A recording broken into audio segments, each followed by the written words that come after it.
এক পেজ দেড় পেজ ঠিক আছে নি এখন আমি সোজা করতে কয় পেজ ঘুরে দেব দেড় পেজ না হ্যাঁ তো এই দেড় পেজটা যদি মনে না থাকে ইধর করে যদি বইতেন সোজা না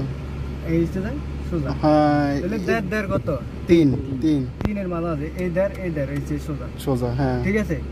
কিন্তু আর মনে থাকতে হবে যে আমি কোন দিকে কতটুক কাটছি হ্যাঁ ধর আমি গাড়ি হাঁটাই সামনের দিকে হাঁটাই হ্যাঁ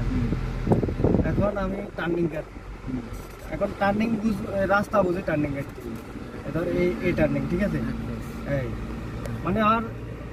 দূরত্ব দেখতে হইব গ্যাপ কত আছে দেখতে হইব সামনে দেখতে হইব যে টার্নিং আমার কেটে যাবে না যদি কাট বেশি লাগে তাহলে আর একটু বাড়াই দিলাম এই ঠিক আছে হ্যাঁ আবার আরেকটু কাটলাম এখন আমার সোজা করতে হবে সোজা করবো যে কি নগদে সোজা করে নিলাম গাড়ির সামনে সোজা হইলে না আমি সোজা করবো এই না 2 পেজ তো যাইতে না দেড় পেজ না অ্যাক্সেলারেটর বাড়ি মাইতে এই তুই অ্যাক্সেলারেটর একটা বাড়ি দে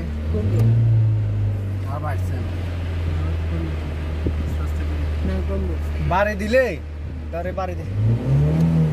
এবার সাসে এবার কমে যাবে এবার তো অনেক স্পিডে কমে গেছে কমছে নি হ্যাঁ এটা হচ্ছে মাঝে মধ্যে সেন্সর লক হয়েছে আর ফ্রেম সেন্সর যেটা এটা লক হয়েছে সেন্সর খারাপ আছে ঠিক আছে নি আর তুই যদি 2000 ওডি বই রয়েছে তুই স্টার্টারে এটা বই গাছ হ্যাঁ তোর কি অবস্থা হবে গ্যাস খাইবো বেশি